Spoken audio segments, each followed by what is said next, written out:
Hello again, David Hosey from Hosey Consulting and Training. Really didn't want to make this video. If you take classes from me, I only type politics a little bit, and that is about the fundamental right of human self-defense. And that's a right that's under threat in Oregon through Measure 114. And that's why I'm actually talking about it, making a video that's not tactics, training, or gear reviews. So if you tuned in for that, please listen to me for a couple minutes. This isn't going to be long, but it's important if you're in Oregon. Measure 114 is getting nominally put as a background check and against high-capacity magazines. We already have background checks, universal background checks in Oregon since 2015. There's no loopholes anymore. We do the checks when you fill out an FFL. If it's person to person, it's not family members, you have to go through an FFL. There's nothing at a gun show. You can't do it between friends. It all has to go through a federal firearms licensee, then approved by the state of Oregon with an FBI background check, fingerprints, your driver's license, the whole 9 yards to see if you're a felon, misdemeanors that would prohibit you committed domestic violence or mentally unstable. All that already is there and works with every firearms transaction in this state. This isn't concealed carry. We already have that, which gives you a whole nother background check, full fingerprints, pictures, huge, much more in-depth FBI background check. No, we want to add something completely different that would be, you can't buy a gun or transfer a gun without a class that is not roughly defined, that puts a burden on law enforcement that has no resources to do it. It would be renewed every 5 years, and after the measure takes effect in 180 days, this would kick in.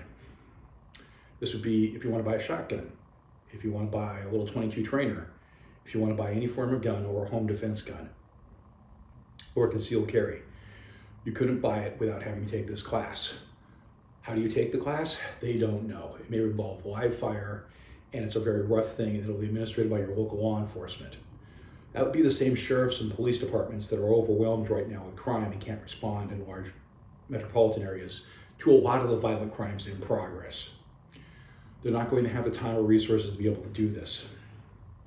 Even it gets put out to the private property like the concealed carry does in the private sector, like I do for a chunk of my work.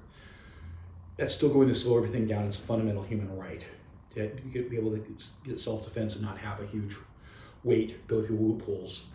And then once local law enforcement gets it set up, it's administered through the Oregon State Police, which is already doing the background checks and every firearms transfer otherwise.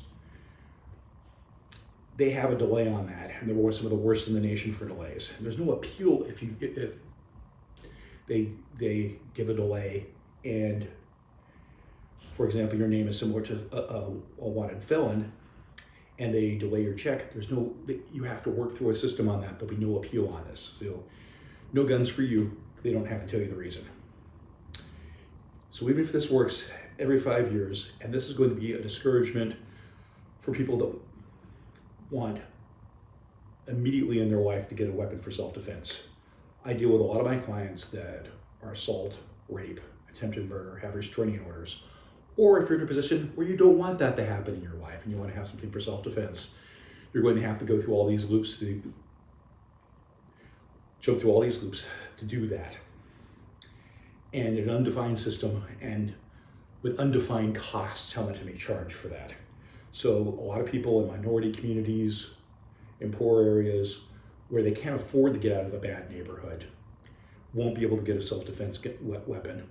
And those gangbangers next door, that ex that is threatening you, all those things for legitimate things, and the police can't protect you at this point. We're in Oregon and it's 2022. Things are bad. And the police, great people, but they can't be everywhere and they can't stop everything. This is just going to enable evil. And you think, well, it'll stop criminals. The criminals are going to get that gun, illegal gun, the same place they're getting that fentanyl, through the drug gangs that are causing large amounts of the crime. Also, this is going to stop the violence on the stabbings are up multiple times. Hit and run driving's up multiple times. Car theft, burglaries, all kinds of things are up. And then people getting arrested for this and right out the same day. and back at it. If you're a crime victim, you're just getting re-victimized because you can't defend yourself or have any sense of security afterwards. The police won't be able to get over you. That's the worst part of it. The second part, almost as onerous, is high capacity magazines, normal capacity magazines. Something over 10 rounds will be banned. If you have them, you won't be able to take them off your property, or you have to put them locked in a separate container to take them to a range or training. If you have a concealed carry gun that carries over 10 rounds, that becomes a misdemeanor carrying that around. With those magazines, this is going to create a lot of criminals that aren't criminals, because it's a 12-page ballot initiative, which kind of goes against the spirit of, short and sweet for Oregon's idea of what you're voting on, that they'll become misdemeanors if they're carrying those extra magazines around, which we normally do for the carrying the hundreds of thousands of people that carry concealed weapons every day. This will affect large numbers of them. If they don't know that, they're committing a crime. They get interaction with police, perfectly natural. They become criminals.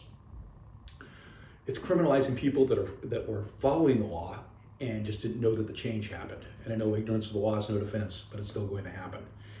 This is going to also just cause exasperation between the police, the population, and the political factions in the state are going to get the divide, make it worse and more ill feelings. I can't see anything good on this. That's why I'm urging a no vote on 114. I'm not going to do any other political recommendations or anything else like that, but this is a fundamental human right for self-defense. You have a right to exist. No one should take that away from you or any government. Thank you for your time and consideration. Good day.